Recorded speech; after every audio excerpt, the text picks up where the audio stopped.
of the New Shepard vehicle design, its launch operation, our culture, and prior to our first human flight, we went through a rigorous program before being certified to fly humans to space. That's right, Eddie, and the numbers here speak for themselves. 15 successful test flights completed before first human flight, development of our full envelope crew escape system, which we then successfully tested 3 times. We did a successful test flight with 2 parachutes, so that's 1 parachute out, and of course, demonstration of those redundant landing systems on New Shepard. Something we've heard time and again from our astronauts is just how moving it is to see Earth from space. It's a reminder that just a few dozen miles of atmosphere, almost nothing, stands between us and the vastness of space. The Earth, our Earth, the one we have, is fragile and must be protected. And this core value of preserving Earth is foundational to all of our work at Blue Origin. And it goes from the design of our vehicles to how we work with our communities when building, refurbishing, and expanding new facilities. But it's also a longer-term vision focused on utilizing space and its tremendous resources to benefit all of us here on Earth. And it's an incredibly inspiring mission. One of the earliest technology capabilities we identified to enable this vision was our ability to work with liquid hydrogen. We know there's water on the moon, and one of the main constituents of water is hydrogen. It's why we design with reusability in mind, why our lunar lander is powered by the liquid hydrogen and liquid oxygen BE-7 rocket engine, and I'm proud to share some footage with you all from a recent BE-7 test.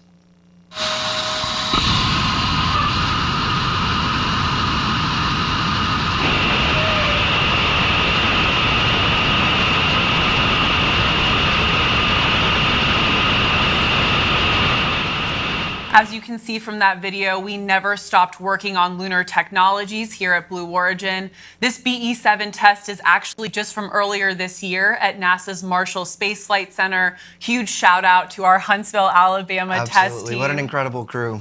The moon is critical to Blue's long-term vision, and we're so excited about NASA's recent announcement of the Sustaining Lunar Development Program.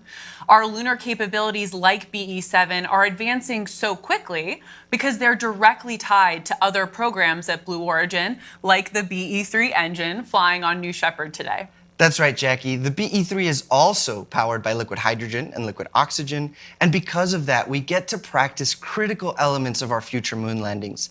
Everything that we do today informs all we'll do in the future. It's all connected. And that next step is today, where we continue to practice our human spaceflight operations. Earlier this morning, our astronauts arrived to the Astronaut Training Center. Here they are in the early hours of the morning here in West Texas, pulling up in those Rivians. Man, I can't wait to see their smiles. What an adventure in store for them today. Sharon Hagel looking excited and ready to go on today's flight. I don't think I would even need coffee. It was just Your adrenaline would carry you through. I think that's right. So moments ago, Sarah Knights, our crew member 7, the crew's trainer and guide through the entire astronaut experience, presented a special challenge coin that will fly with each astronaut to space today. And Jackie, you know the only way to get one is to fly on New Shepard. If you're interested in purchasing a ticket on New Shepard, the first step is to visit blueorigin.com and click on our link, Fly to Space. We'd love to provide you with a once-in-a-lifetime experience.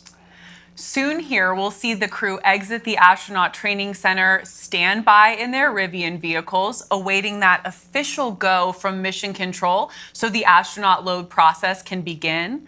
We'll keep eyes on our crew all the way to the launch tower and into the crew capsule.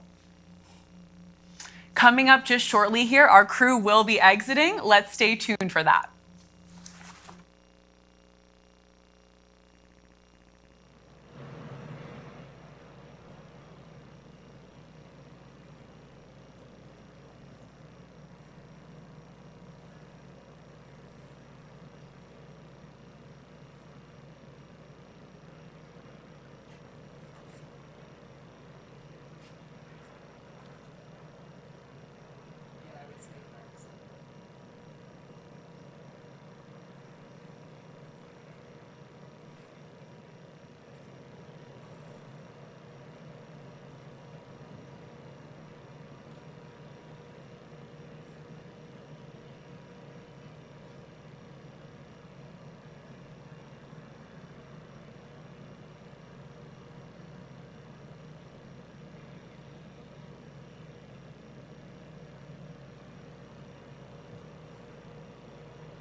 guy.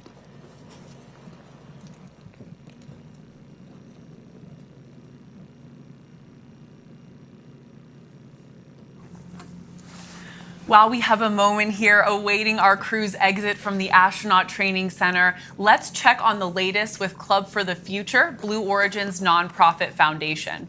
19 separate organizations each received $1 million grants from the Club for the Future, thanks to the $28 million donation stemming from the sale of the first seat on New Shepard. These grants are creating incredible momentum for these organizations, and one of the groups that we'd like to highlight today is the Brooke Owens Fellowship. A couple of alums recently sat down to discuss the power of that organization in our industry. Here's Blue Origin's B4 propulsion test manager, Sophia Porter, and the space gal, Emily Calandrelli.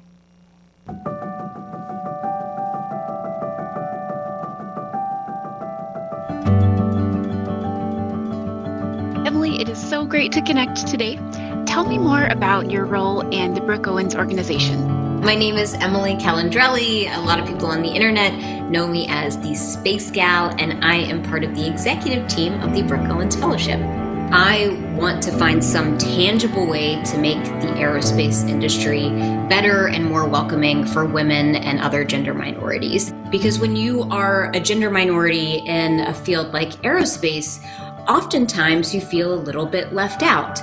And so being part of the Brooke Owens Fellowship, you become part of this support community that you can go to for advice or to vent or just to talk about opportunities and strategies for how to navigate your career. It's really been an honor for me to be a Brooke Owens Fellow as well. It placed me with Blue Origin for my internship, and I absolutely fell in love with this company. I eventually accepted a full-time job at Blue, and I've been here for 3 years. I hear that over and over and over again from all of these people who win the Brooke Owens Fellowship, and it just changes the trajectory of their career. I'm curious what you thought about the experience of being at Launch Site 1 during a New Shepard launch. There's like electricity in the air because you're there with other people who work at Blue, who've worked on the rocket. And so being able to go there and watch it in person was an experience I'll never forget. It's been so great getting to speak with you, Emily, and I really am personally very grateful for all that you're doing for the fellowship. And that's what Club for the Future is all about. Thank you, Sophia. Thank you, Emily. And thank you, the Brooke Owens Fellowship, for the difference you're making in our industry. What an inspiration. Truly inspiring stuff. Shortly here, our crew will receive that official go from Mission Control to begin the astronaut load-in process. That should come at about T-minus 45 minutes. Once they get that go, they'll travel down the road to space to the launch pad.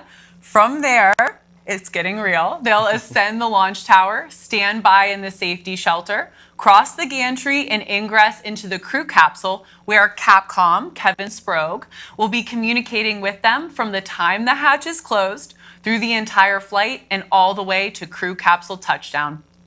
Kevin's joined today by Laura Stiles. She's a crew member 7 in training, and before joining the CM7 team, she led New Shepard's flight operations team.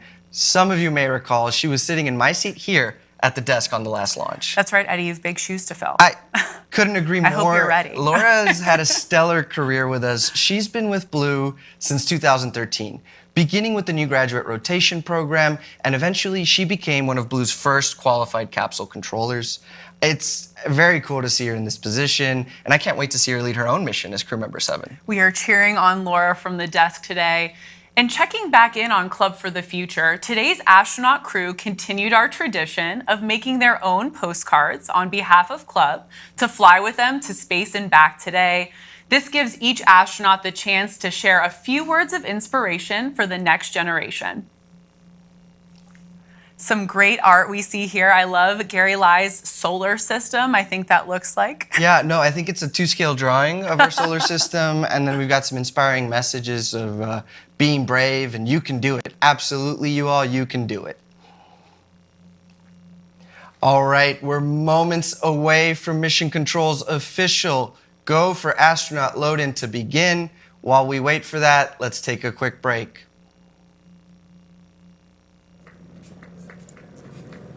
Have fun, gang. Have fun, gang. Go get 'em. And there they are, our crew departing the Astronaut Training Center. Oh, we've got a nice wave there from Jim. They are moving with purpose. We're seeing that natural energy you mentioned earlier, Eddie. Oh, I wish I was there with them. Just sign me up.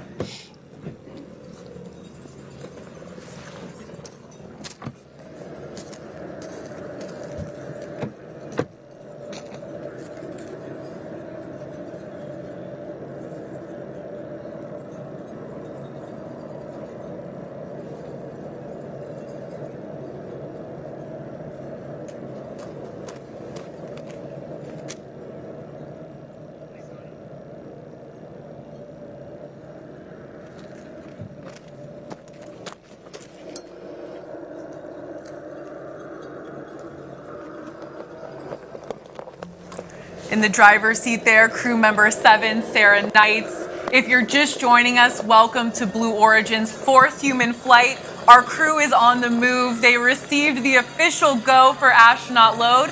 They're on the way to the rocket that will take them to space and back. And a little hard to see from our footage there, but that is my favorite parade.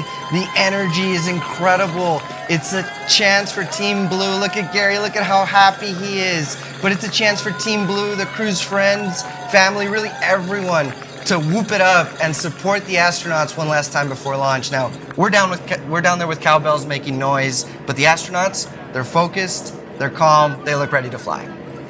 I love hearing those cowbells, and I'm a little mad at you, Eddie. You didn't bring us a cowbell for the desk. Nonetheless, we're supportive of our crew today. Did you see those smiles? So excited for this team. As you can tell, on this road to space, visiting Space on New Shepard is a once-in-a-lifetime opportunity. If you'd like to purchase a ticket for this amazing journey, visit blueorigin.com and click Fly to Space.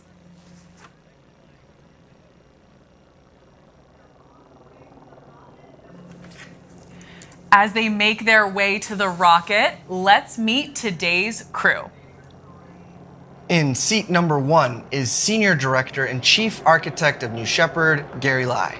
Gary was one of Blue Origin's first 20 employees and is the architect of our New Shepard system. His contributions to this rocket, this company, this industry have been monumental. He leads by example with humility, compassion, and intelligence, and he's the benchmark for what we humbly aspire to each day at Blue Origin. I know that flying on New Shepard has been Gary's dream since day one. He's worked so hard and so long for this. Emotional day for all of us to watch that dream come true. George Neild is in seat number 2. He founded Commercial Space Technologies to encourage and facilitate commercial space activities. But previously, George had a very big job as the FAA's Associate Administrator for Commercial Space Transportation for a decade, from 2008 to 2018, a role in which he was pivotal in paving the way for the success of commercial spaceflight. The whole industry thanks you, George. We're honored to give him the view of Earth he's been dreaming about since he was a child. Now, some have called him the modern-day Marco Polo. Jim Kitchen is in seat number 3 today. He's a professor at the University of North Carolina, Chapel Hill, an entrepreneur and world traveler. Today, he'll become the first person to have visited all 193 UN-recognized countries and travel to space. He's done more than just step foot in these countries. He really experiences them. He's hunted Goliath frogs in Cameroon, interviewed residents of an internally displaced people camp in Iraq, and today he'll experience the final frontier, space. Jim is very much looking forward to seeing a borderless planet and connecting that experience with all of us back here on Earth. In seat number 4 is legendary entrepreneur, angel investor, and former CEO of Party America, Marty Allen. Marty is a lifelong aviation enthusiast who, get this, Eddie, he soloed his first airplane on his 16th birthday before he had a driver's license. That's incredible. Marty's a true adventurer, a lifelong sailor and racer of boats and cars. He was actually released from the Navy flight program because of allergies, but rest assured, Marty, allergies won't hold you back today. That's right, Marty. Godspeed. Husband and wife Mark and Sharon Hagel are in seats 5 and 6 today. Sharon's an educator and philanthropist, and Mark is the president and CEO of Tricor International, a residential and commercial property development corporation. In 2015, Sharon founded nonprofit Space Kids Global, whose mission is to inspire students, particularly young girls, to excel in science, technology, engineering, art, and math. To date, Sharon has reached nearly an incredible 100,000 students globally. Our crew is circling the ring road right now next to their live and waiting rocket. So excited for this crew. And I certainly know that Eddie and I are biased, but we're especially thrilled for Gary Lai. He's such an icon inside and outside Blue Origin.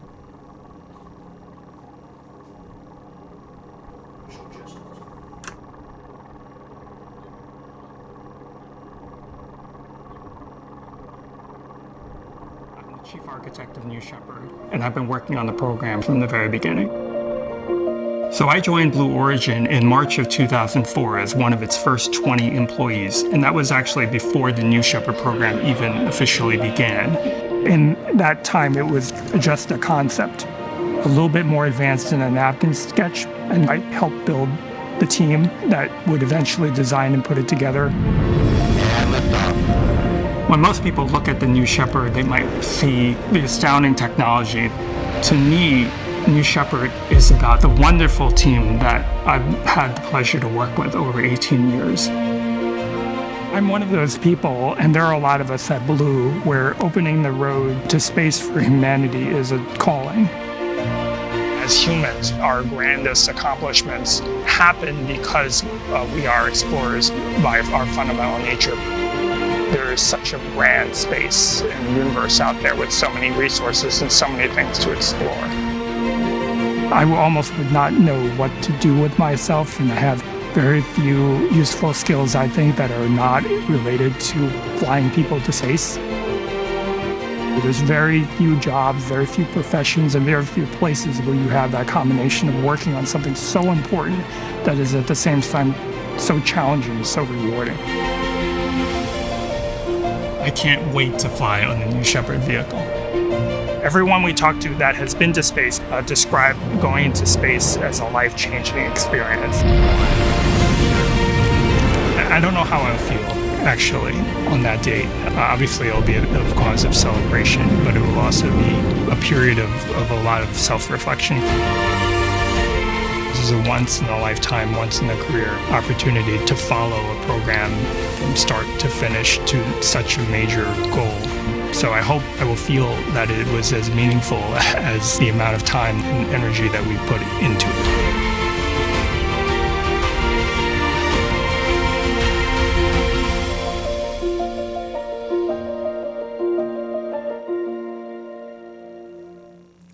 It is safe to say all of us at Team Blue are so excited to fly Gary Lai. Fly Gary Lai. Hashtag fly Gary Lai. That's right. We're thrilled for Gary today. Words truly cannot describe it, and I am absolutely thrilled to say Gary is currently climbing the launch tower in the bottom right of your screen. If meeting Gary is any indication, we're passionate about doing meaningful, historic work here at Blue Origin. Come join Gary, Eddie, myself, and the rest of us here at Team Blue. We're quickly growing across the country. We have offices and factories in Washington, Florida, Texas, Alabama, Washington, D.C., and California. We've recently expanded to Colorado, Virginia, and Arizona.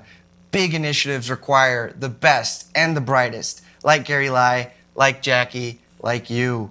Come work with the smartest people on the planet, solving the most interesting challenges as we build a road to space. Encourage you to visit our website for more details. And as we see our astronauts ascend the tower, let's take a moment to discuss some of the things each astronaut will fly with today. Jim Kitchen is carrying his 10 passports with him. The one with the Ukraine stamp will be in the pocket closest to his heart. He's also carrying a Ukraine flag and an American flag. Marty will be bringing a 10-foot by 6-foot American flag made to fit exactly inside his flight bag. He'll be hanging this flag in his front yard when he returns home from space, to be Marty's neighbor. Sharon will be bringing challenge coins from her STEAM-focused nonprofit, Space Kids Global. Mark will be bringing a small stuffed drum from Purdue University, his alma mater. Mark actually used to play drums in the Purdue marching band. And fun fact, Eddie, Purdue is home to the world's largest drum. I did not know that, but boiler up. Dr. George Neild will be bringing numerous patches and other artifacts from his storied aerospace career, as well as his Air Force Academy badge. And one of the things Gary Lai is bringing with him is a first edition copy of the book, From the Earth to the Moon.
And our crew just exited the safety shelter, crossed the gantry to their crew loading tower, and they're entering the capsule in ascending order.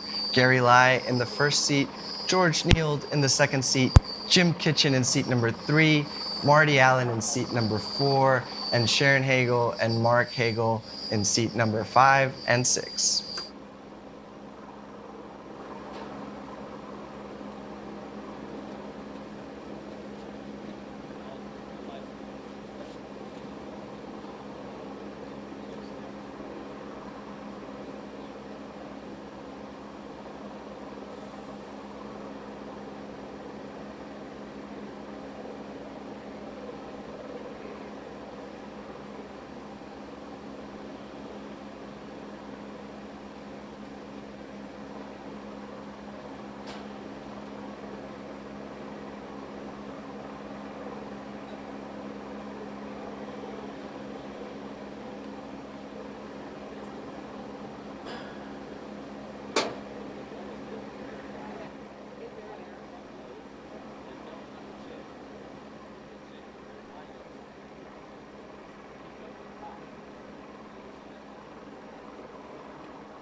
Our crew is seated in the New Shepard crew capsule, and crew member 7, Sarah Knights, today is helping them into the capsule, getting them all situated, getting them all buckled into those seats. But Eddie, they've been down here in West Texas for a few days. Yeah. They're very well practiced in buckling those seatbelts. Tell us a little bit about astronaut training. Yeah, no, our astronauts arrive a few days before their launch, and they learn everything about the New Shepard system. They practice harnessing their buckles, getting into their seats, getting out of their seats, what the correct microgravity etiquette is, and it's just an incredible experience. Can you imagine going through that experience with the architect of New Shepard, Gary Lai? I truly can't. I mean, talk about subject matter expertise. It was so funny. I was thinking about Kevin and Sarah training Gary Lai to go on this experience. The architect of New Shepard, Gary Lai. He's actually right there on the left when you're peering into the open hatch here. Just so thrilled. It's unbelievable to see Gary in that seat. Absolutely. And what an experience for our astronauts to train with Gary, to hear the stories and the context and behind the whys of how New Shepard is today. And of course, about our vision and this inspiring mission that Gary has undertaken now for over 18 years. That's perseverance, it's diligence, it's determination. He's designed, he's built, he's tested, and today he's flying New Shepard. We said it before, #FlyGaryLai. Shortly coming up here is the hatch closure. So at this point, our tower crew and our crew member 7 are doing those final preparations. Let's check in on that.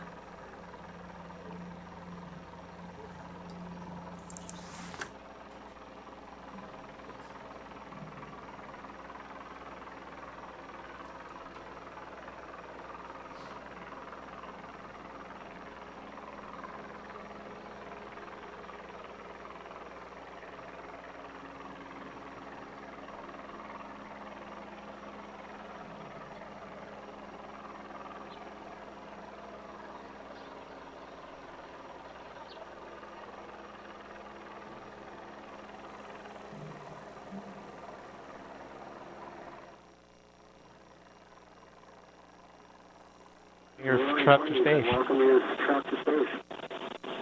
We're going to get started with astronaut contact. Astronaut Lai, how do you read? Astronaut Lai, how do you read? Fuel control, astronaut Lai, loud and clear. Astronaut Niels, how do you read? Astronaut Niels, how do you read?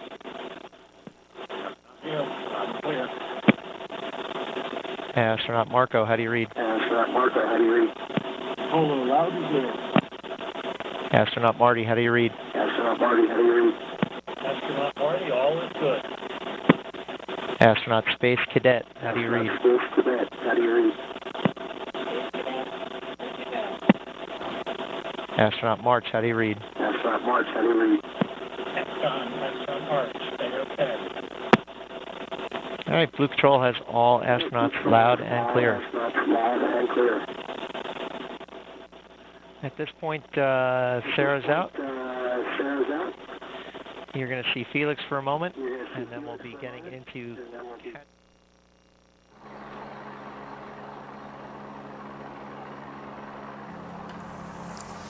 Thanks for joining us for our 4th human flight. As you just heard, those were our capsule communicators, Kevin Sprague and crew member 7 in training, Laura Stiles, checking in with our 6 astronauts today.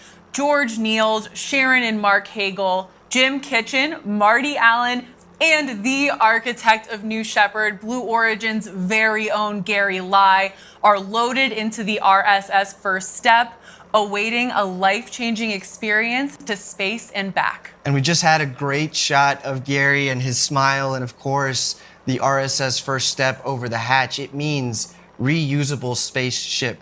This capsule has already gone to space 5 times, and it did so in the span of 12 months. Operational reusability, like today's 6th flight, is an underlying philosophy at Blue. It's fundamental to ultimately and dramatically reducing the cost of access to space. I'm just blown away when I think about New Shepard's vehicles being designed for 100 uses. We work towards that goal step by step. We're at just about T-minus 23 minutes until launch. While we have a moment, let's take a closer look at today's fourth human flight crew, dubbed the Roaring 20s. I love that name.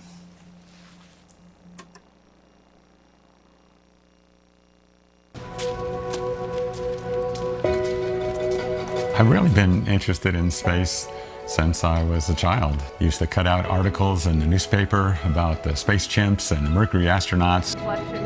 One of my earliest childhood memories was watching an Apollo launch off the coast of Florida. And it was amazing. I wanted to be an astronaut. What order do you press in your room? I've been working on New Shepard from the very beginning. I've been involved in every single aspect of the design and production of the vehicles. I used to parachute jump, and I like the adrenaline rush that you get. And this has got to be off the charts.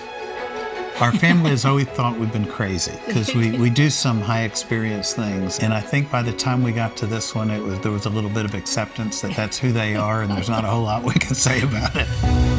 Having been to all 193 countries and to be able to go to space and see this borderless planet, I think is so meaningful, especially given all that the world is going through right now. I think space is really our future. This is so exciting because we're on the edge of a new generation, a new frontier. We must explore and understand the universe, and especially our local solar system. This is a new era of the unbelievable, where a teacher from North Carolina gets to go to space. The day of the launch, when that rocket gets in and you start feeling the power of it, I don't even know what I'm going to think. Looking out the window and seeing the black sky and the curvature of the Earth is really going to be special. Here I am with this opportunity of a lifetime, and it's just amazing. To be able to fly with this crew, and including Gary Lai, who's had such a major role in creating New Shepard, is just very special to me. Where are you guys going? Space! Yeah, let's fly.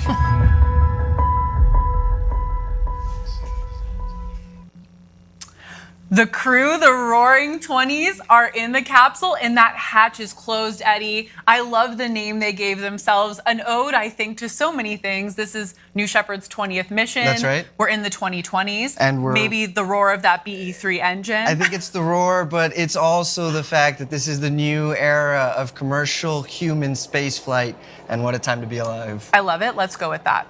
It's such a unique shared experience for the crew. The bonds they form here in West Texas will last a lifetime. In a few moments, we'll have a special message for our crew from our Capcom, Kevin Sprague, who you saw just a minute ago. But first, we want to share a piece featuring Kevin in a new segment. Club for the Future works with students from across the country to provide the chance to ask Blue Origin experts questions about rockets and engines and space, and my new favorite segment, our very first, Q for Blue.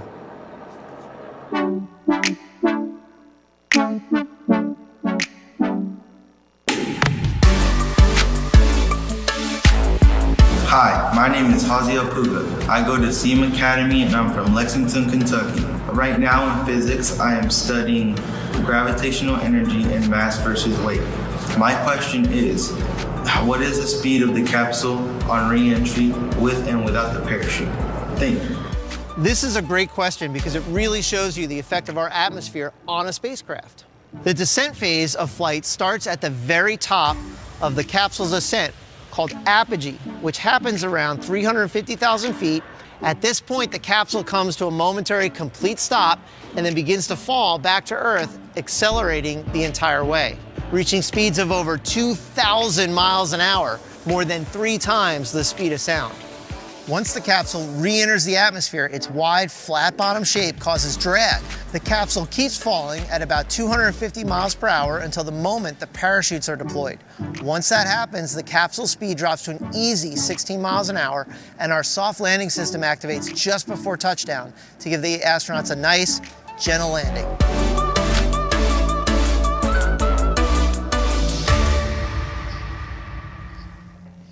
And what an insightful question from Club for the Future. Kevin, thank you for walking us through that. Safe to say, Jackie, that we'll be able to live that right now. We'll see it live, and we'll be able to apply everything we've learned as it's happening real time. That's right, Eddie, and we're just about 18 and a half minutes away from that moment. Let's take a quick breather. We'll be right back.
If you're just joining us, we're at about T-minus 16 minutes until our fourth human flight. As you can see from these beautiful shots, our crew are strapped in, the hatch is closed, and the tower crew is just doing some final checkouts prior to today's mission, alongside crew member 7, Sarah Knight, standing there in the black flight suits. And can you imagine their view? These largest windows, some of the largest windows to have flown in space, they're sitting 80 feet in the air, looking out on the far west Texas desert, and there's this world-class launch pad right next to them.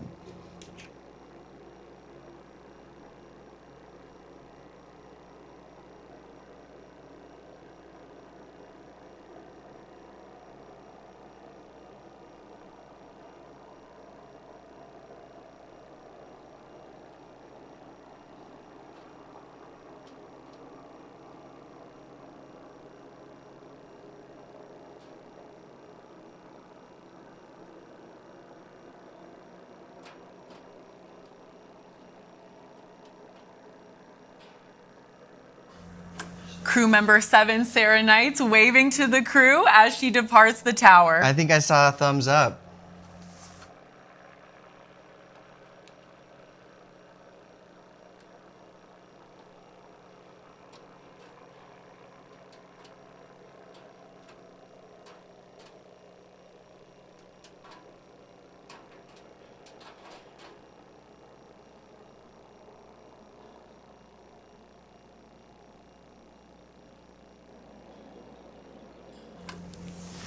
Coming up here shortly, we're going to have a very special message for today's crew from some of the astronauts who have flown on New Shepard before. Coming up here shortly will be the voice of our capsule communicator, Kevin Sprague. Let's listen in.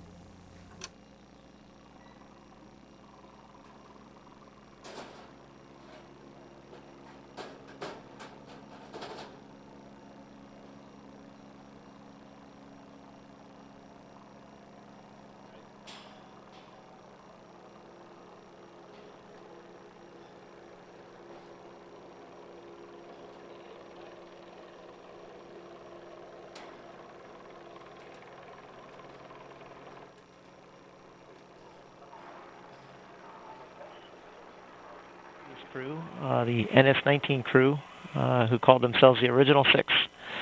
And they wanted to wish you well, the Roaring 20s, on your flight to space. Astronaut Michael Strahan, known as Astronaut Stray, wanted you to know the trip will go by in a flash in the moment, but your memory will make it seem like it was hours. Let your senses take over. Enjoy the ride. Take it all in, and don't forget to look out the window. Astronaut Weezer, Laura Shepard Churchley, wanted you to know you are confident to go because you have had the best training for this magnificent experience. The force you feel on launch is like being in the fastest car you've ever been in, and the pressure on your chest is great, but endurable. Weightlessness is heavenly. The 6 Gs you feel on the way back home are thrilling because you won't ever feel that amount of pressure on your body again in your life. Try lifting your arms off the armrest when you're under 6G. This is the best ride you will ever have, but it's way too short. Have a blast.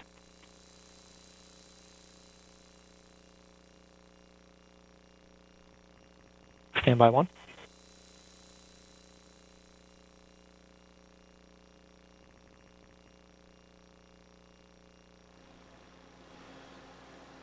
First step, blue control. We're getting ready to go escape enabled. Look for that blue light.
Taylor wanted you to know you are about to see the universe as it truly is. Thoroughly enjoy the experience, and then take this gift of perspective to help make a better world for all of humanity.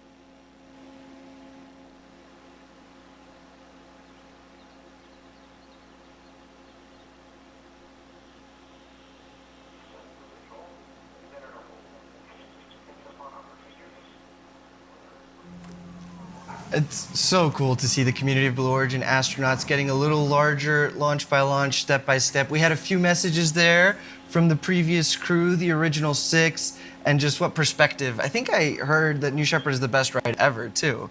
So I'm going to quote that. We have entered a hold at the moment, and we're going to hang out here while we get back to you.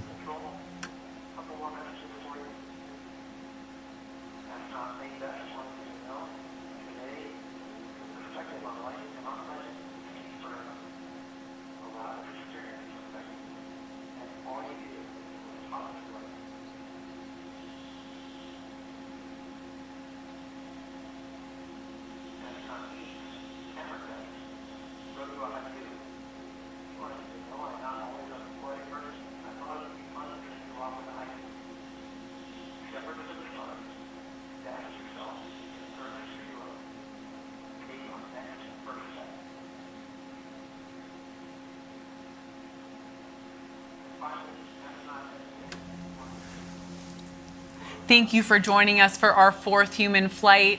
Our crew is buckled into the capsule. We're in a brief hold here, but New Shepard did just hit a big milestone in today's operations and went escape enabled.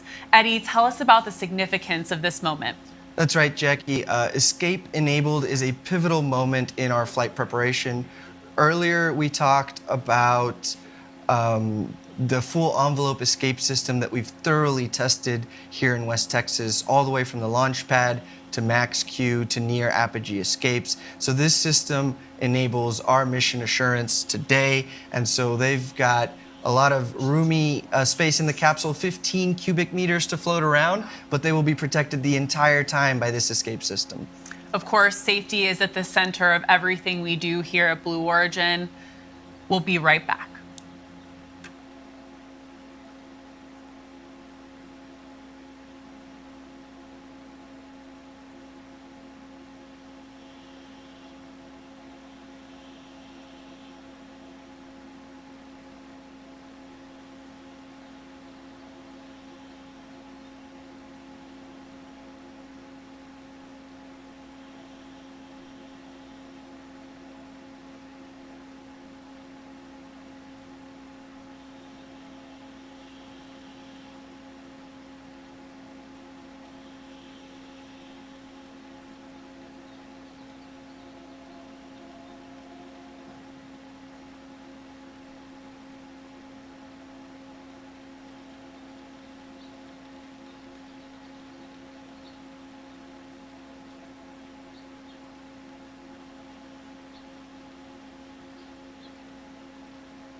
Thank you for joining us today for fourth human flight. We remain in a brief hold here, but you are getting some beautiful views of Van Horn, Texas in the background from our amazing camera crew. We actually have an expert here at the desk today. Eddie lived in Van Horn and worked at Launch Site 1 for a large part of his career at Blue Origin, many years. Eddie, tell us about your time at Launch Site 1, living in Van Horn in this amazing and special community. Yeah, no, thank you, Jackie. I've been so lucky to have started my career here at Blue Origin at our West Texas Launch Site 1, working on the West Texas test stands. You know, Van Horn is really in the middle of nowhere, West Texas, but it's a slice of home for me and for us at Blue Origin. We moved to Van Horn in 2006. Our founder, Jeff Bezos, gave the scoop to the Van Horn Advocate all those years ago that we were going to be here, that they would hear the roar of our engines and see the beautiful flying vehicles go to the edge of space and back. Now that operation has changed since 2006. We've grown a lot. We're over 300 employees and we've launched 19 times, going on 20, and we continue to test the BE3 engine, the BE3 propulsion module, the BE3U engine for New Glenn, and of course the BE4 engine for Vulcan, for New Glenn. And it's an incredible operation. Our team here has a dream job. They design, they build, they test, they push those systems to the limit, and then they learn. And it's part of the reason that we're able to today with certainty say that we believe and are proud of our mission assurance that this BE3 engine and this New Shepard system will keep our astronauts safe on this incredible ride to space. Van Horn is truly such a special place. Every time we're here, we love seeing the signs of support for Blue Origin. The community here is truly unmatched. Absolutely, and I'm so proud of the employees that have helped and have gotten involved in the community and have really helped Van Horn grow up with us. And that's super important because this is our home. So special. Thank you for those special memories and insights, Eddie. We remain in a brief hold here, so let's check out more of those beautiful West Texas views, and we'll be right back.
As you can see, we currently remain in a hold while Mission Control makes sure all systems and weather are aligned for today's flight. But while we have a moment, let's talk about how our learnings from the BE-3 engine flying today on New Shepard are carried forward into the BE-3U program.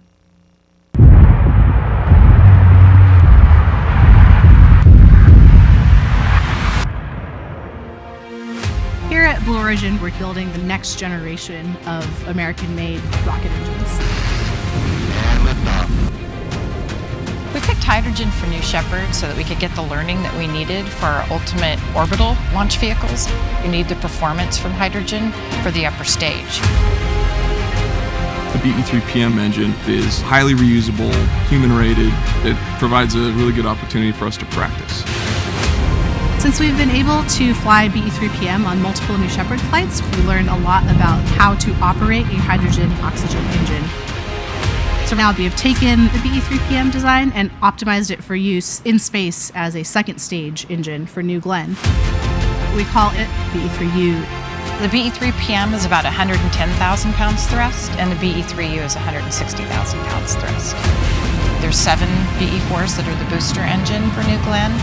The BE-3U engine is the upper stage engine, so at about 200,000 feet of altitude, it lights off and takes the payload into orbit.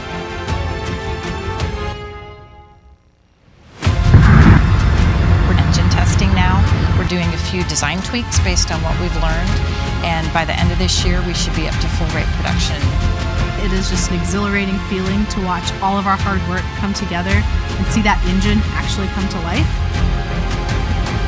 One of the reasons I came to Blue after a career of doing engines is just the numbers of engines we're doing. We're supporting research, production, flight. That's unique to Blue.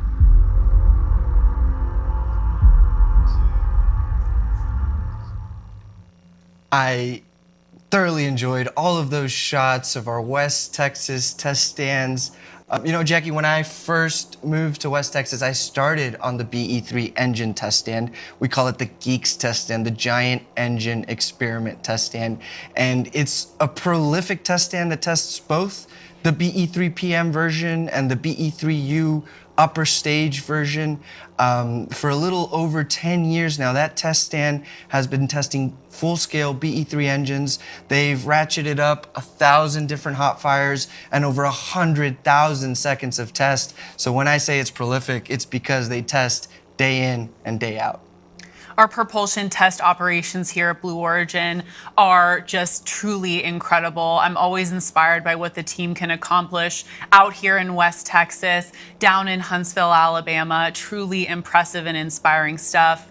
Very excited soon here too to see our test stand 4670 at Marshall Space Flight Center. That historic test stand tested the Saturn V that flew America to the moon. So privileged to be leasing that from NASA Marshall to test the BE-4 and the BE-3U engines. And what a story for 4670. In the 60s, like you said, it was used to test the Saturn V rocket. And then in the 80s, they did a little bit of space shuttle main engine testing. In the 90s, that test stand actually tested the Russian rocket, the RD-180. And then it went into a little bit of a pause, did some SLS testing, but what a legacy that we've inherited from the RD-180 to the BE-4. That is the new paradigm shift in rocket propulsion. That's right, Eddie. I have to say I get to visit our facilities a lot, very lucky, and I love visiting 4670. You can feel the history there, truly a special experience. We are still in a hold at this time, but we'll be right back.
We remain in a hold in our countdown today to make sure everything is ready to fly. While we have a moment, let's talk some more about safety, of course, our #1 priority at Blue Origin. All in all, Jackie, safety drives everything we do at Blue Origin. There's nobody on Team Blue who does a better job of elegantly communicating this than Blue Origin's Director of System Safety Engineering, Andrew Lake. Andrew, you have such an important role at Blue Origin. So at Blue, when we say safety is a top priority, what does that mean? Yeah, it's interesting, this idea of safety as a priority. And there are a lot of ways to think about this, but I see safety more as a core value that you build a business around. And a business like what we were thinking about for New Shepard and what Blue is doing in general is animated around this idea of safe and reliable systems. So New Shepard went through this extensive test program, right? And we flew for, 5-6 years before we put people on board. How do you know that you're done?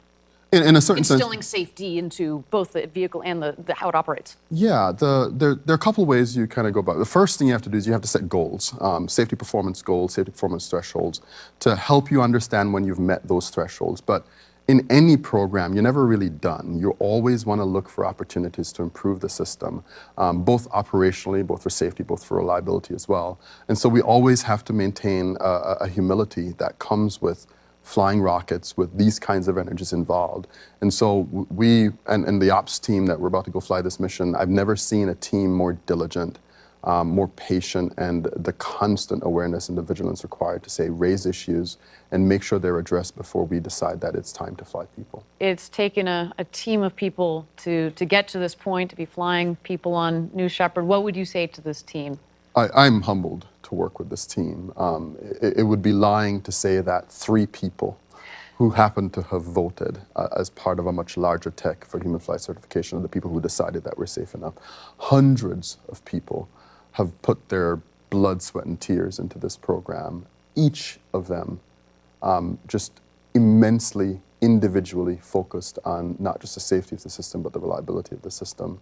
And then there is the work that our team does to kind of partner with them to help them achieve these goals. I am immensely grateful for the opportunity to work with them, and I'm humbled to have an opportunity to kind of lead the safety mission assurance efforts with this team. Well, tell me this. Would you fly a New Shepard? I would, and let me just say this. Yeah. There are a lot of people at Blue that would be excited to fly New Shepard, and I'm happy to count myself as one of them. It's a fantastic system. It's a very robust system. And yeah, if I ever had the opportunity to fly, I'll wink a little bit at the folks making these decisions. I would be super excited. Fantastic. Well, I hope we get to go one day. Absolutely. Thanks, Andrew. Thank you. Thank you, Andrew Lake, for that incredible discussion of New Shepard's safety systems with backups and backup to the backups, and even in some cases, backup to the backup to the backup. We are still in a hold, as you can see from the screen, so we're going to enjoy some shots of the New Shepard rocket in the West Texas desert.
While we have a moment here, let's talk about New Glenn, our orbital program. Recently, we performed an incredible separation test on the world's largest fairing for our New Glenn rocket. We're here at NASA's Armstrong Test Facility in Sandusky, Ohio. We took the fairing from New Glenn, the world's largest fairing, to the world's largest vacuum chamber. It's the only place in the world that we can test out this fairing in an environment similar to what the rocket will be seeing in space. Payload fairing is the nose of the rocket. Inside there is the satellite. The payload fairing's job is to protect the satellite as we ascend through the atmosphere. This is the largest structure that has ever been tested here. The New Glenn fairing is 72 feet tall. So when we put that on top of the 26-foot test stand, we're taking up 98 feet of vertical space in the 120-foot chamber.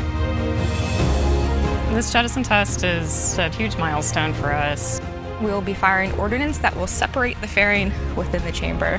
When it separates, the fairing is going to create this huge breathing motion, and we want to make sure the edges aren't going to come in and hit the payload. This test is important because it helps us qualify the payload fairing and prove out that we actually do separate as designed. So we'll be looking at things like deflections and stresses. We have done a lot of component level verification. This is really the culmination of putting all those things together. All cameras are up and awaiting trigger. And it's going to all happen in a split second. Firing in 3, 2, 1, fire.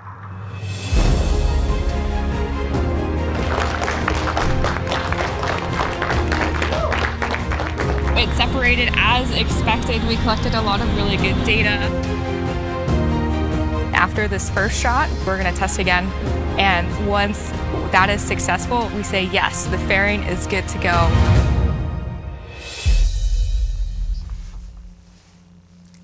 It is so amazing, Eddie, to see New Glenn hardware in test. These moments are so incredible along this road to space, and it's very special.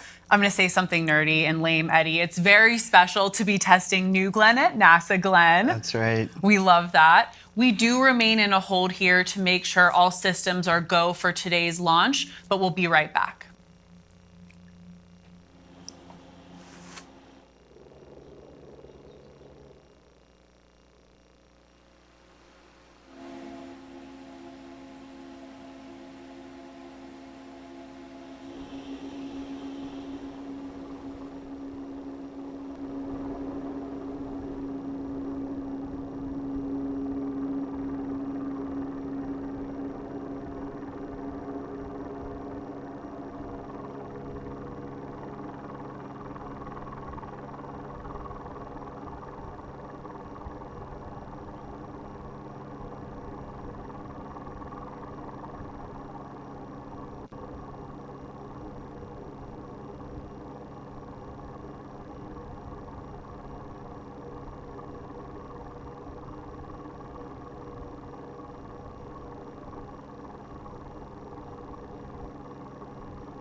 We remain in a hold here while Mission Control ensures that all systems are a go for launch. While we wait, let's talk about an exciting new project at Blue Origin, Orbital Reef.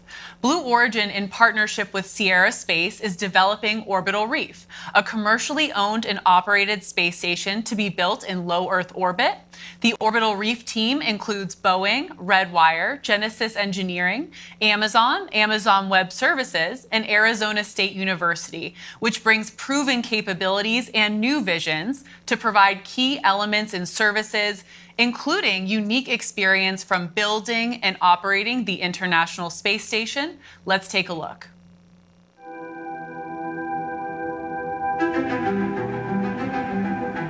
There have been dreams for a very long time of robust commercial activities in space with growing populations and so forth.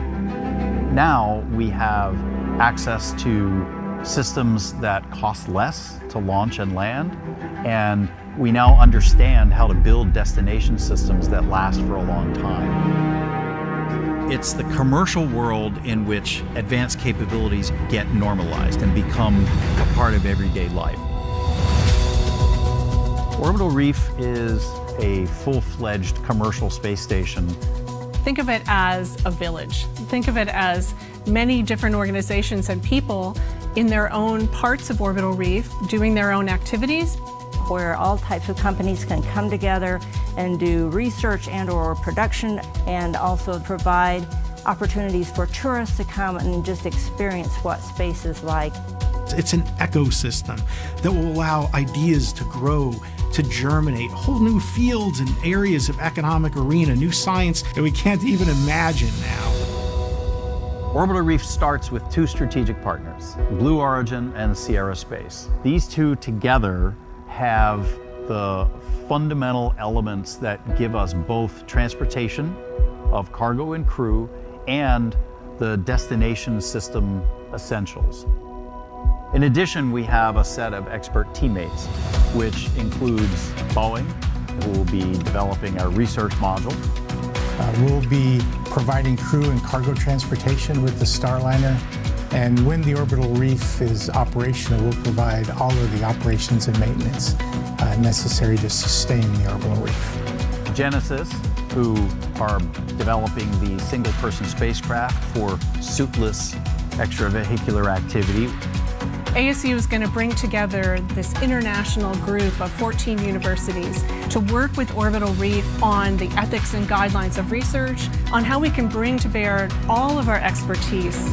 And Redwire, who provide in-space manufacturing. Leveraging the microgravity environment to push new science, new discoveries, and new commercial applications. We're working very hard to make sure that Orbital Reef is not just for the entities that have had access to space so far. It's intended to be humanity's footprint in Earth orbit, and that means all the nations and companies and peoples of the world. I think that Orbital Reef offers us an opportunity at this point in history to really approach the next frontier as humans and to expand beyond the surface of the planet. Maybe there's a company that wants to manufacture materials in space. Maybe there's a school that wants to send an experiment up. Maybe there's a nation that's ready to send someone into low Earth orbit to inspire their entire nation. It's limitless, the implications of microgravity research, development, and manufacturing. Every aspect of our life, of industry, of science, will be impacted by the discoveries that we make on Orbital Reef. This unique environment that's only a couple of 100 miles away from us is both transformative and accessible. It's incredibly exciting.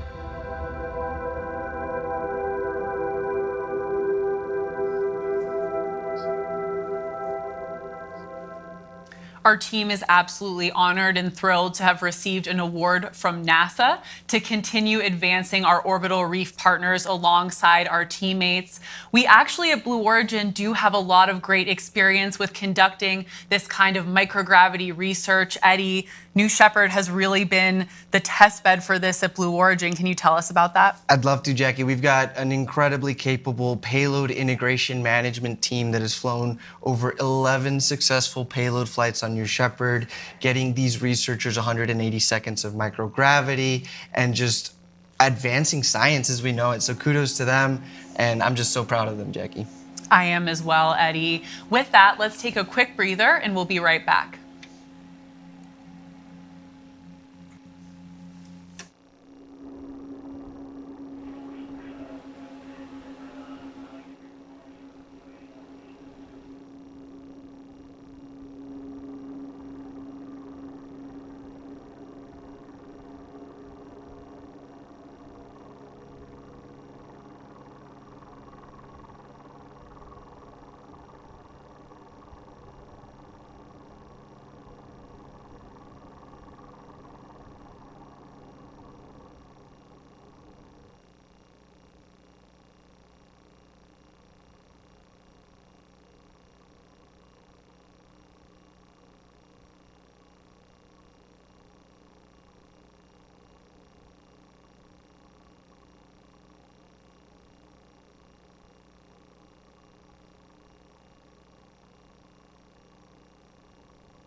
Thank you for joining us for our 4th human flight, and thank you for sticking with us throughout this hold. I spoke with our flight director, Nick Patrick, earlier this week, and as you know, holds are, of course, a completely normal part of our launch process. Safety, as we've said multiple times on today's webcast, is always the #1 priority at Blue Origin, so we need to continue to take this time to do those checks and make sure this mission is ready for launch today. Stay tuned.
Thank you for joining us for our 4th human flight. As you may have seen on your screen, we did release the hold on the countdown clock. We're at T-minus 9 minutes and 30 seconds until our 4th human flight. Let's toss it to the rocket and stand by for mission control.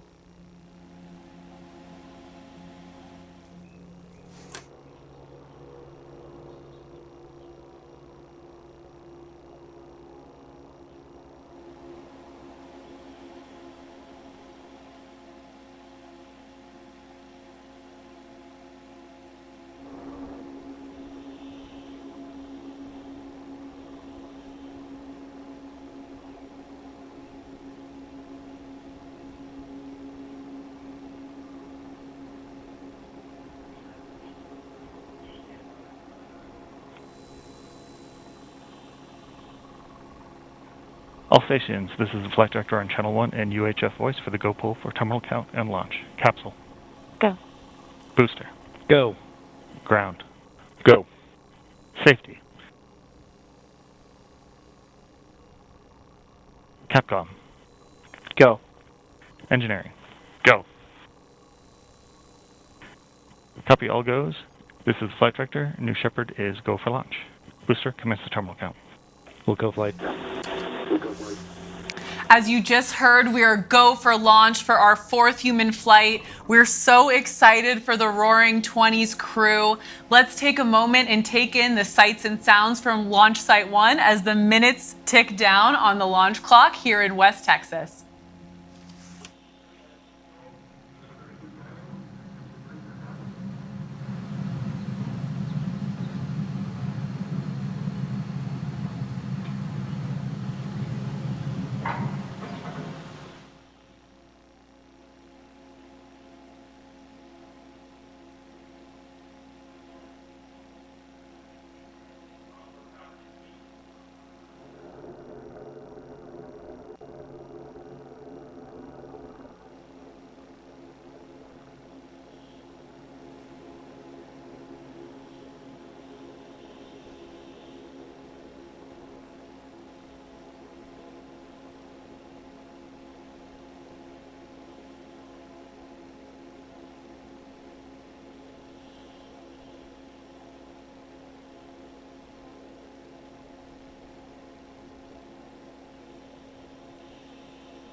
Okay, as we tick down to launch, Eddie, can you take us through today's New Shepard flight profile? I'd love to, Jackie.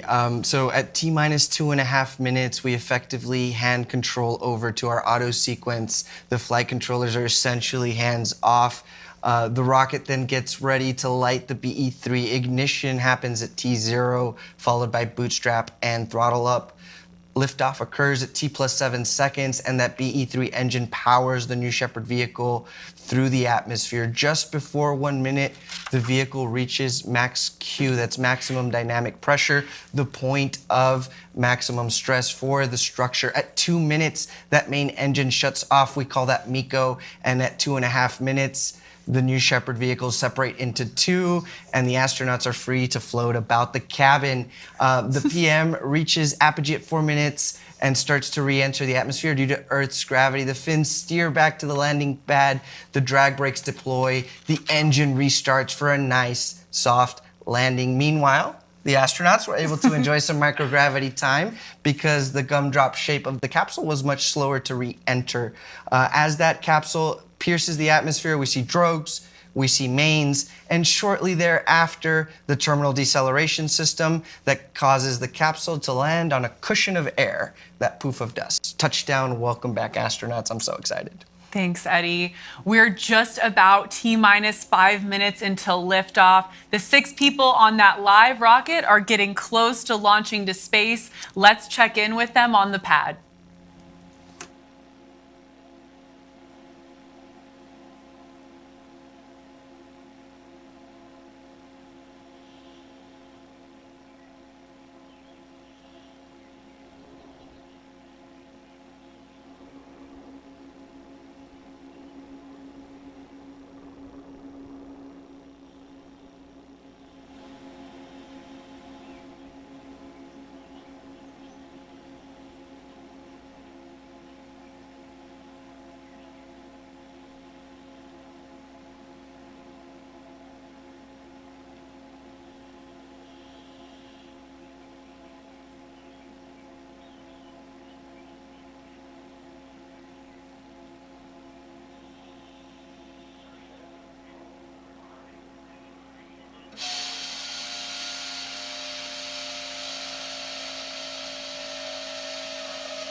We're just under T-minus 4 minutes to launch of the Roaring 20s crew. Eddie, you've been so lucky to be down here in West Texas for many a launch. What's happening across Launch Site 1 at this point when we're so close to liftoff? Well, Jackie, it all starts at Mission Control. They are focused with final preparations, and it's a laser focus. They are there working through their steps, making sure that their systems are ready for launch. And we're just moments away from that here. Those bit checks, like we mentioned, will start at 2.5 minutes. And the cool thing about those final checks, I mean, our crew is on board. They're feeling, they're hearing this living rocket. Just truly such an exciting moment for them. Absolutely, that rocket is alive on the launch pad.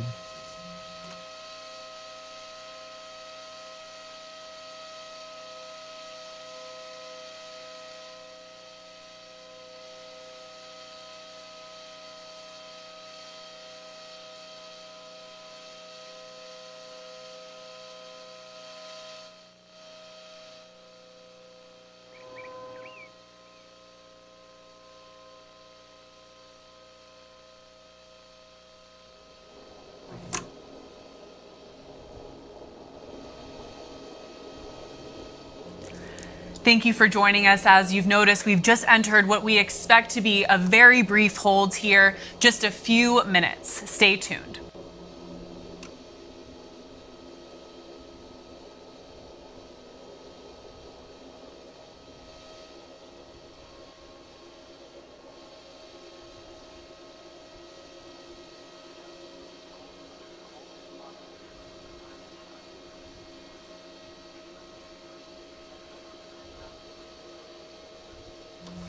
Okay, that hold has been cleared. We're at about 3 minutes until launch. We understand the Roaring 20s, all 6 astronauts on board our 4th human flight are ready to go. Let's watch and listen as New Shepard goes through those final checks and revs up for today's flight.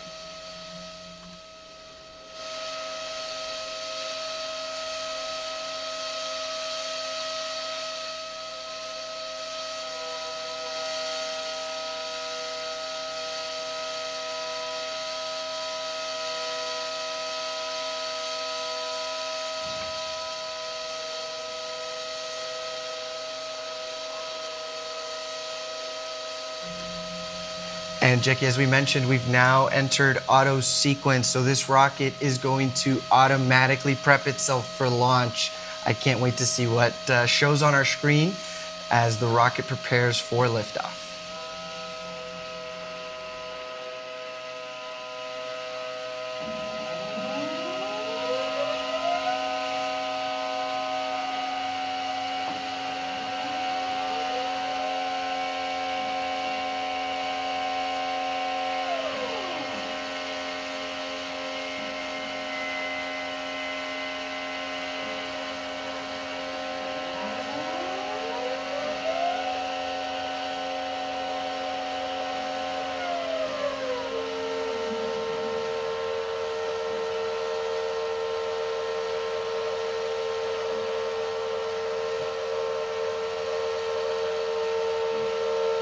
With just under 90 seconds to go, those aft fins at the base are actuating, going through their bit checks. They provide control authority for the vehicle on ascent and descent. At the same time, we should be able to see the engine nozzle gimbal. It will help maneuver the rocket as its primary form of control. We've entered a brief hold in that final countdown. Our teams will assess. We'll be right back.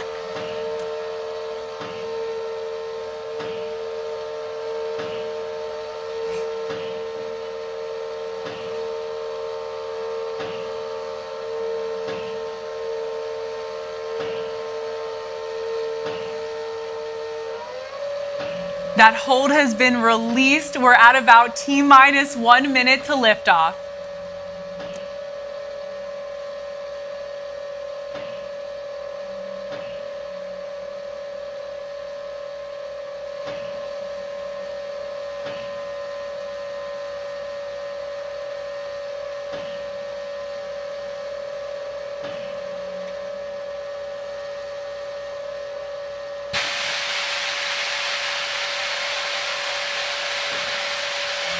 Ladies and gentlemen, it is time to launch this rocket. Godspeed, New Shepard. Godspeed to our crew. We're handing it over to Mission Control.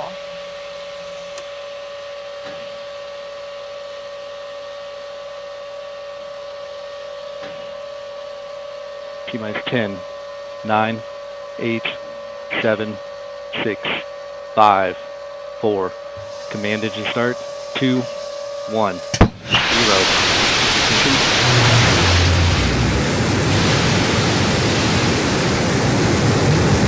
And lift off.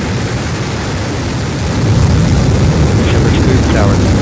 And liftoff. Mission Control has confirmed New Shepard has cleared the tower and is on its way to space with our 4th human flight crew.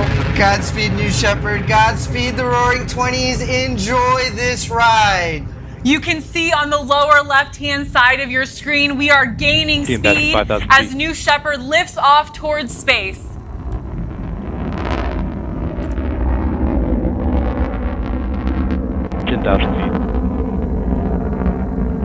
That beautiful burn on that BE-3 engine, lifting New Shepard towards space. As we hit T plus 55 seconds, we will enter max Q, the point where aerodynamic stress on the vehicle is at its maximum. We just confirmed max Q, and that BE-3 engine doing some work, 8,000 horsepower equivalent of it to produce 110,000 pounds of thrust on its way to space.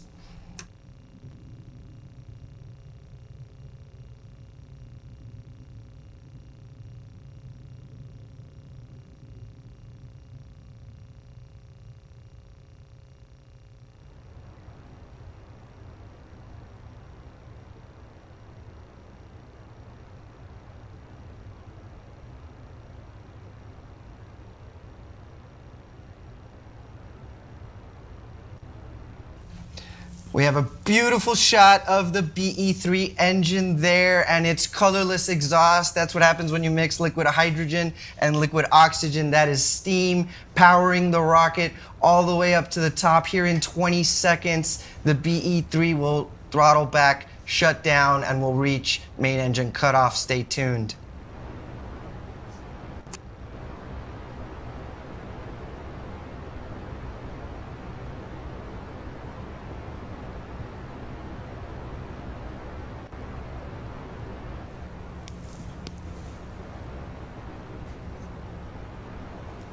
There it is. Miko, way to go, BE-3. Thank you for powering our astronauts to space. That was our main engine cutoff. Shortly here, we'll see separation of the crew capsule and the booster.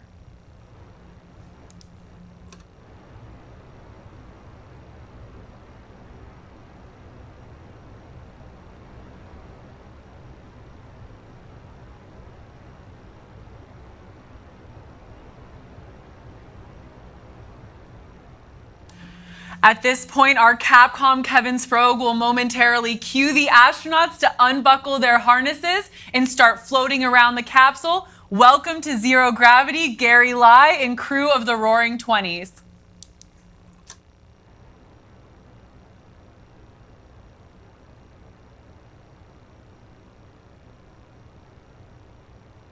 Beautiful shot there of the two separate craft. George Neal, Sharon and Mark Hagel, Jim Kitchen, Marty Allen, and Gary Lai. Welcome to Zero G. Let's listen in as they float about the crew capsule.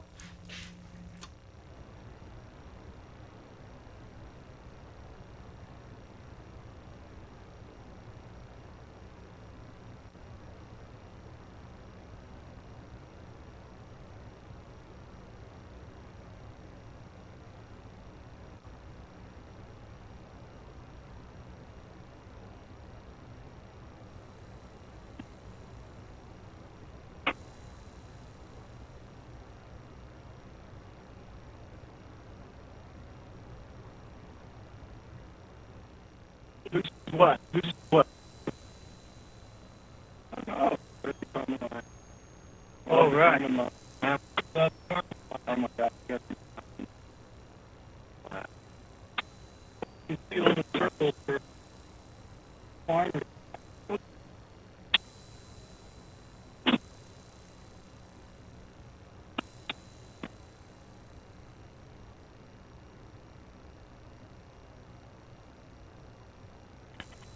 First step, Blue Control. This is your 1 minute warning. 1 minute warning. Congratulations to all 6 crew. They crossed that Kármán line. They just officially became astronauts. Absolutely outstanding. You heard that audio online from Kevin Sprague, our capsule communicator, telling our crew, I'm sure they're having an amazing time up there, but they have to start getting ready to buckle back in.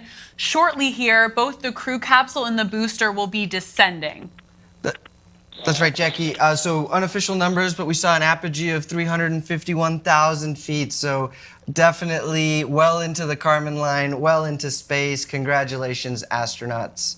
The rocket is now reaching, this is the booster portion of New Shepard, is reaching its atmospheric pierce point. It's returning from space. Those control surfaces, those wedge fins, those actuated aft fins are now starting to have a little bit of air resistance to push against.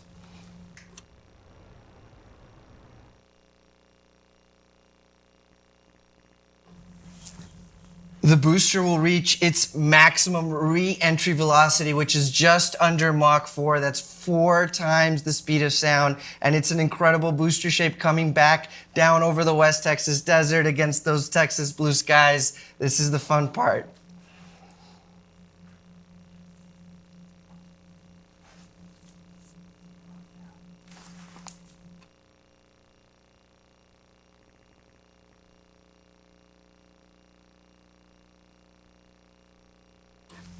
The wedge fins, the steering fins, the ring fin, all earning their keep at this point. Really doing some work to bring that propulsion module over the landing pad. What an incredible sight out there.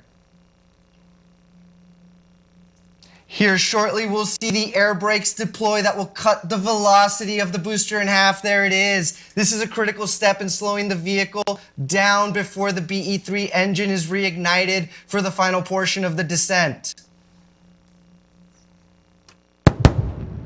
We had a sonic boom. Man, was that incredible. I love hearing that sound. And the BE-3 engine relights for the final portion of the descent.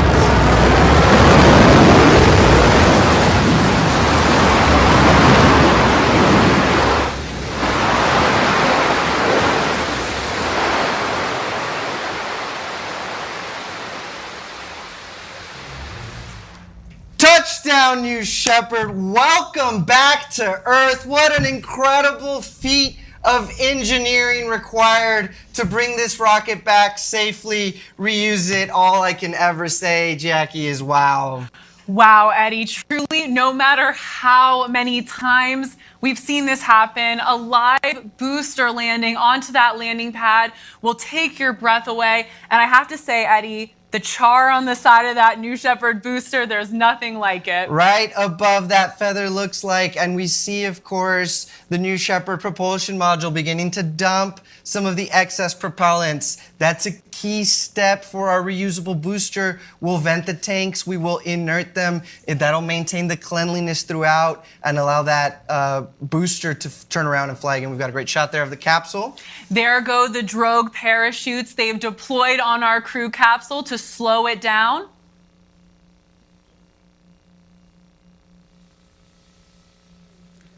And there go those main parachutes. Those 3 mains will slowly inflate to help slow down the return of the crew capsule. While the parachutes are, of course, essential to provide a gentle touchdown for the crew capsule, New Shepard also has that innovative retro thrust system to make our touchdown even smoother for the Roaring 20s crew flying today.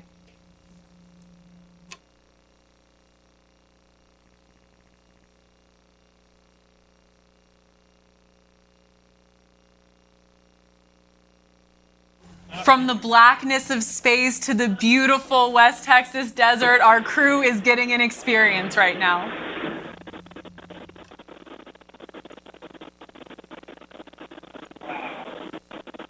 That was a quick 10 minutes.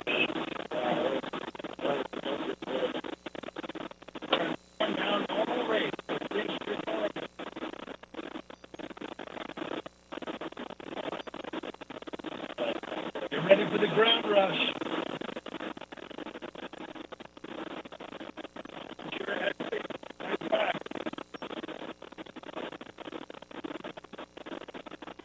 First step, blue control. Stand by touchdown. Stand by touchdown.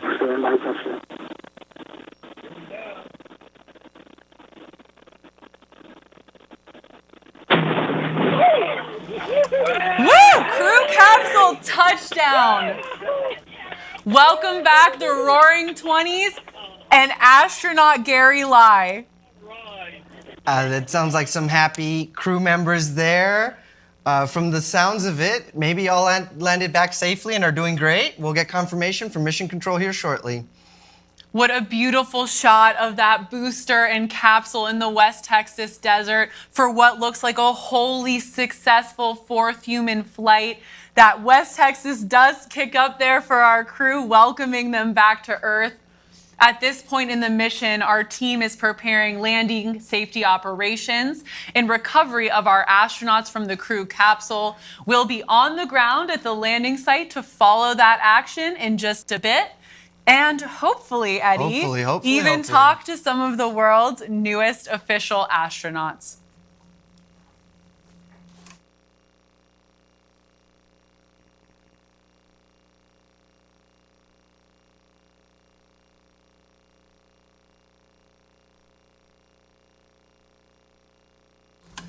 Waves from our crew members looking great back here on Earth through those beautiful windows on New Shepard. And live footage of 2 reusable spacecraft next to each other. What an accomplishment. Congratulations, Roaring 20s. Congratulations, Team Blue. What a day today. Just a truly incredible moment. Our astronauts have returned home safely. Our crew team is on the way out to recover them from the capsule. Wow. What a day. As we've mentioned, it appears to be a safe launch and landing, so absolutely kudos, congratulations to the mission team and Mission Control for really pushing through it, staying determined on that long-term vision of flying people to space today.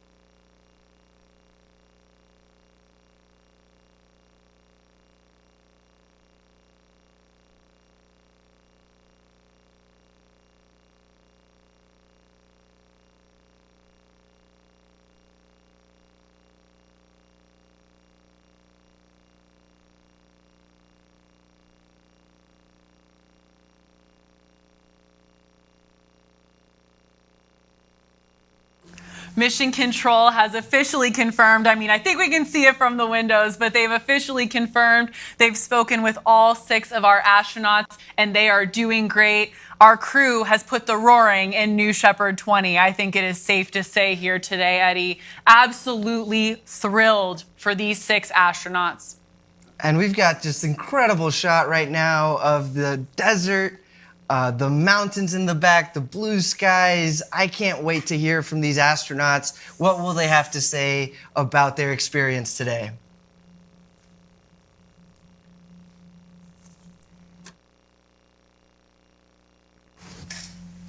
And there's our recovery crew racing through the desert out to the waiting crew capsule. Our recovery team will safe the capsule and ensure that the astronauts are ready to disembark.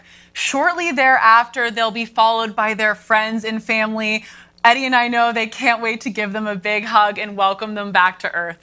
For the friends and family in particular, a moment of anticipation before they welcome their astronauts back to Earth with warm hugs, kisses, and just celebration.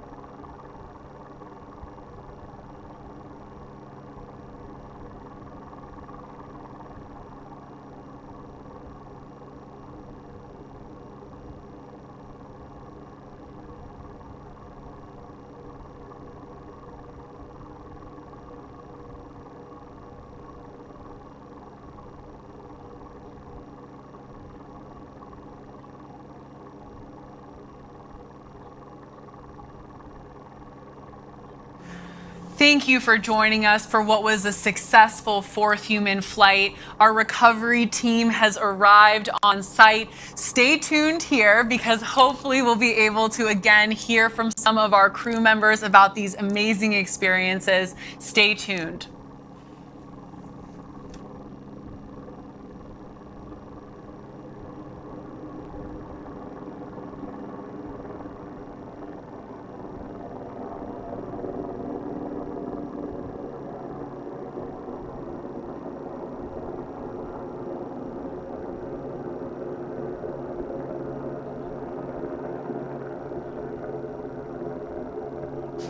There's crew member 7, Sarah Knights, racing over to wave to the world's newest astronauts. Get that thumbs up from all 6 on board.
The Roaring 20s crew is back, and there you see our crew member 7, Sarah Knights, with those stairs getting ready to open the hatch here in just a few moments.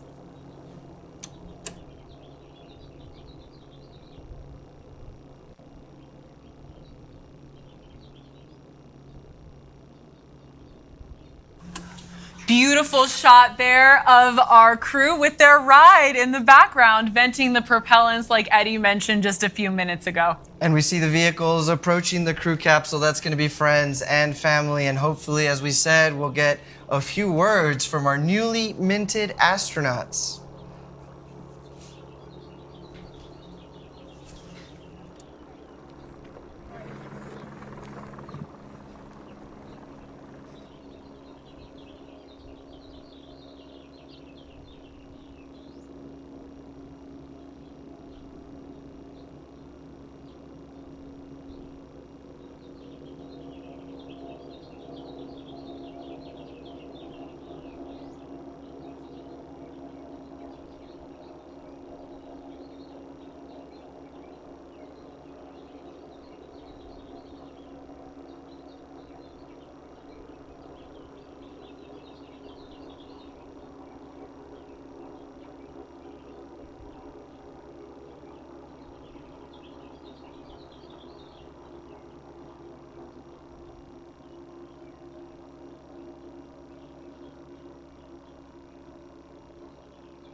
And we'd be remiss to not mention huge kudos to our crew member 7, Sarah Knights, down there about to open the hatch. Our capsule communicator, Kevin Sprague, that was with our crew through the duration of their flight. Just an amazing role this crew member 7 does, shepherding our crew through this entire experience from astronaut training to touchdown. That's absolutely right, Jackie. It's why we call it Crew Member 7. We, Team Blue, through Sarah and through Kevin, ride with these astronauts to space and back, and we're with them every step of the way.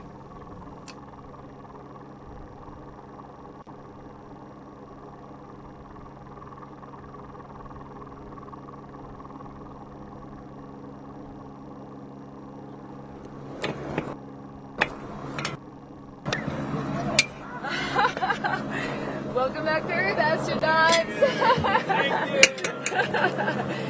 Okay, when you come out, watch your step down here. There's kind of a loose step. Come on out. The hatch is open. Welcome back, Gary Live. George Neal, congratulations. We should also have, there's Jim Kitchen with the 194. Congratulations.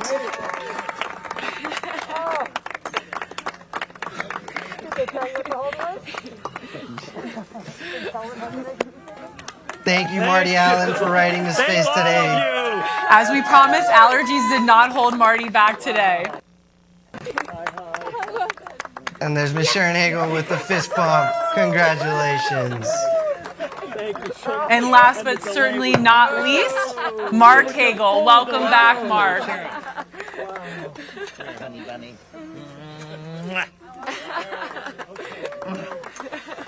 Camera's over here.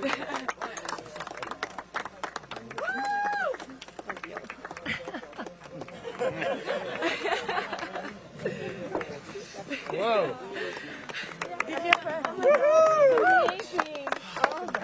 Wow. It's the most beautiful thing I've ever seen. You loved it? Oh, you got, I want you to do it. You're next. I'm coming back. It was very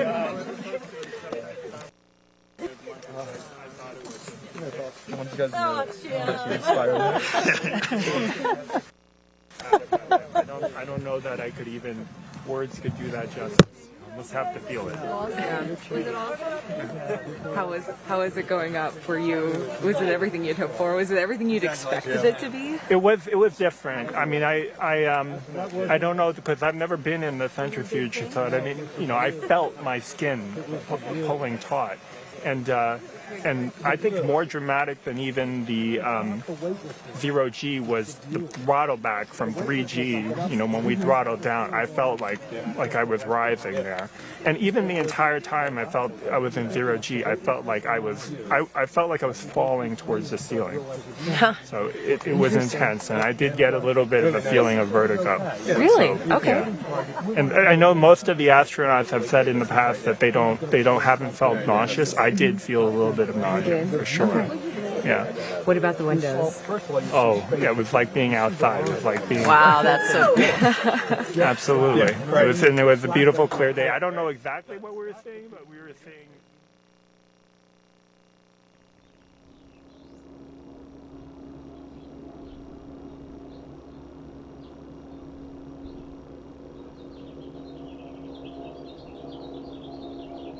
I'm so overcome. Thank you very much. Thank you for Team Blue. Thank you for this opportunity. I will never forget it. Thank you.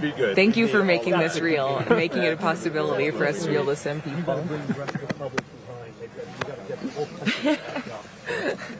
It happened. I was worried there. 45-minute hold. We were only supposed to have a 30-minute hold, and then we scrubbed.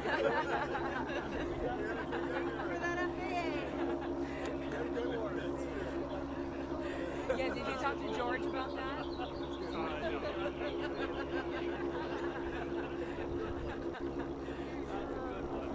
It was Texas Hold'em.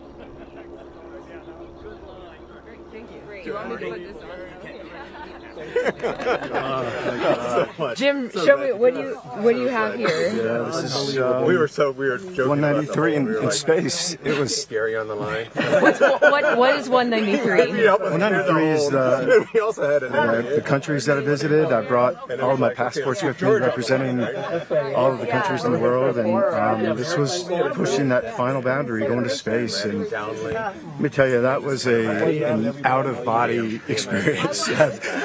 I was thinking that on the way up, you're going 2,300 miles an hour, and you feel every bit of that, and then you get time stops. It's like this moment in time where you see this beautiful Earth and the blackness of the universe. It's the blackest black I had ever seen, and I said that as like that is an eternal black. It is a dark black, and it is just breathtaking. And wow, I don't know. That was a moment. That was a moment, and connecting with humanity all around the world. Seeing that big, beautiful.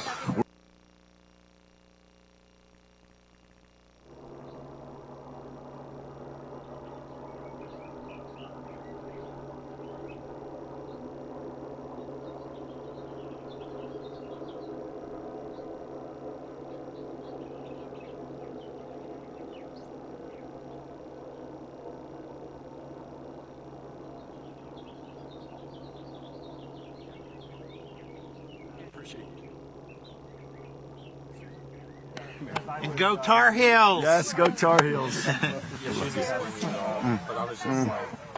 Reaching for the yeah, right. Here's your hat. Yeah, here. I'll hold it. You got this. Okay. All right. I love you.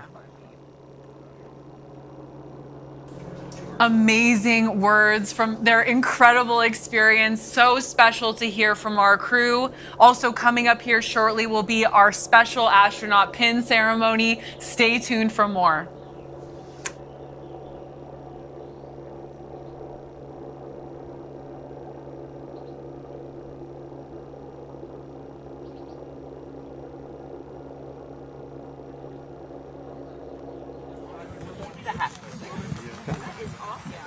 Come on. Okay. George, tell us, how was it? It was awesome. Amazing. You cannot be put into words. As soon as we got above 100,000 feet, you saw the sky getting darker, and when it turned to pitch black, it was just gorgeous. The pictures don't do it justice. So between the black sky and the curvature of the Earth, and then having the freedom of floating around and upside down, just an amazing trip. Just thrill of a lifetime. That's fantastic. So it was everything that you had hoped for And in more. your entire career fighting for this, right? Wow. Yeah. Here we are, letting more people go to space, and wow, they're going to like it when they try it.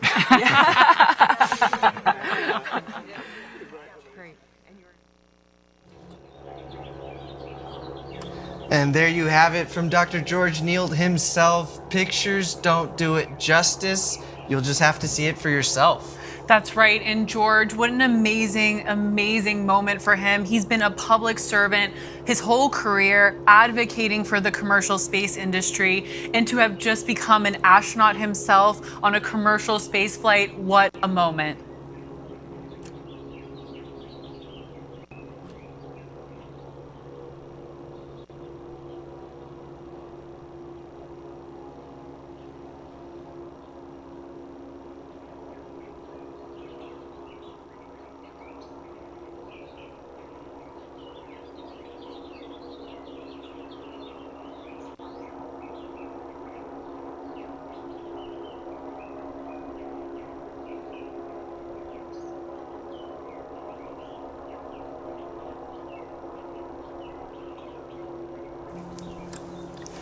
We're getting set up right now for that special astronaut pinning ceremony. Can't wait to see this crew get their wings.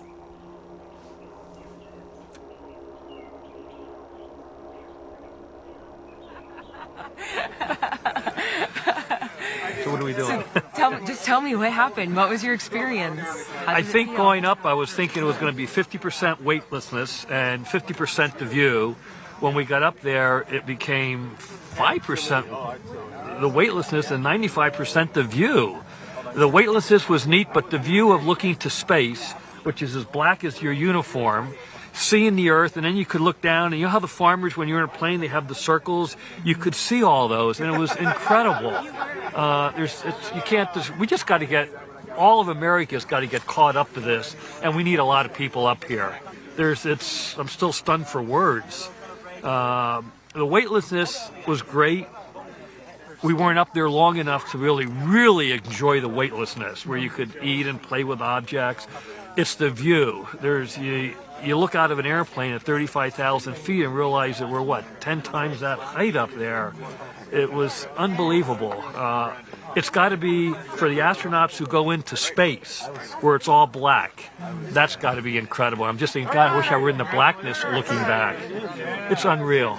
Yeah. Just unreal. Yeah. Thank you so much. Your training was off the charts. Okay. We got in and it was like, oh, this is just what we've been doing for the last few days. Good. That's the intention. It was unbelievable. That you can relax But I did even do. I wanted to do somersaults and all that, and I was just taken back by the view. Mm-hmm. It's you can't put it into words. You just have to see it. Yeah. You can't put it into words.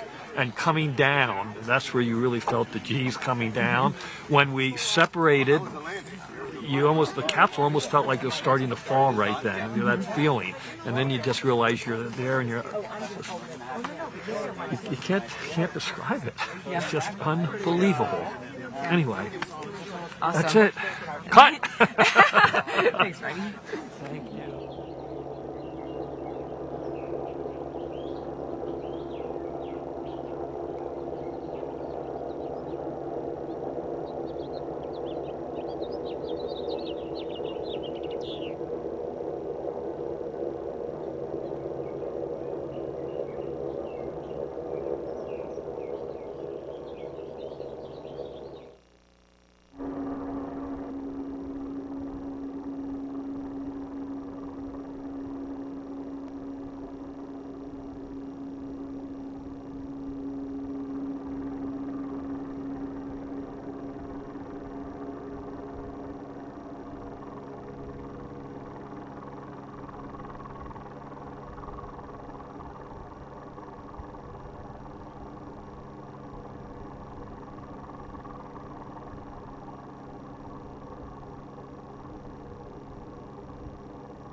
Lots of proud Cornell grads watching, I'm sure. Gary live, proudly waving the flag. I'm sure they're eager to have him come visit campus. And making Team Blue proud as well. I think I see the astronauts starting to line up for this awaited pin ceremony. What an exciting time, and to hear from the astronauts just like we wanted to, and the reflections, I'm sure, over time will grow more and more beautiful. Down here, please. Oh, we can do it, yeah. We can do it. Maybe just keep it right. Exactly. Yeah. Good thought. I'll step back. Yeah. Okay, thank you. Yep. Ready to start. Yep. Get him in the spinning. It's cold out here. It's brisk.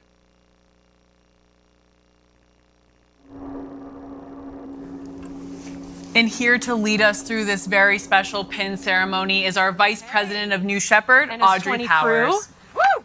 Congratulations on your flight today. Okay, I have some astronaut pins here. George, you have dedicated an entire career to progressing this industry, and I am so honored to be part of the team that flew to space and helped you become an astronaut.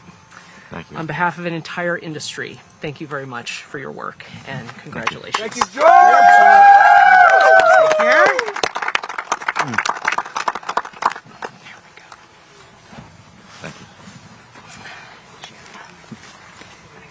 Jim, the great explorer, astronaut Marco, right? After a lifetime of exploring, congratulations on crossing your 194th border today. Thank you.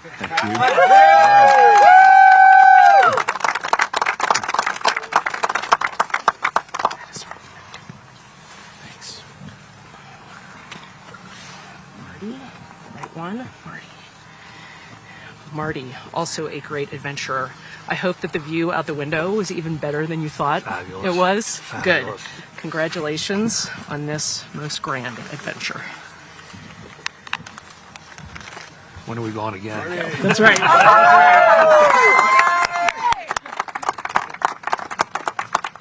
Sharon, you've inspired so many children and you've done so much work to inspire our next generation of space explorers.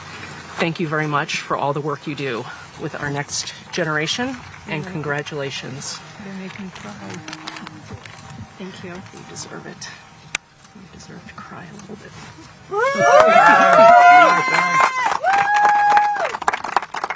And Mark, my fellow Boilermaker. Yes, indeed. Yes, Purdue. Congratulations Number on your 29 flight today. from Purdue. That's right. I'm so glad that you were able to share this with Sharon. Thank you. There you are.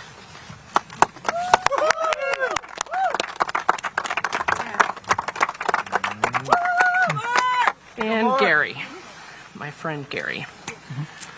Wow. You make Blue proud every single day, every single one of us. You are our colleague, you are our mentor, you are our friend, and without you,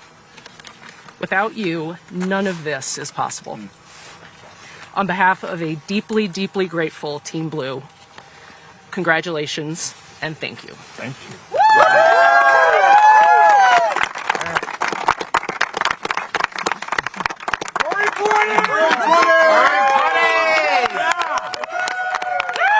Well, that was amazing, Eddie. I think it's safe to say all of us across Team Blue might be a little teary-eyed right now. Not speaking for you, speaking for myself, though. Astronaut Audrey Powers, is there anything that woman can't do? Thank you all. Thank you so much, everyone, for joining us today for Blue Origin's 4th human flight.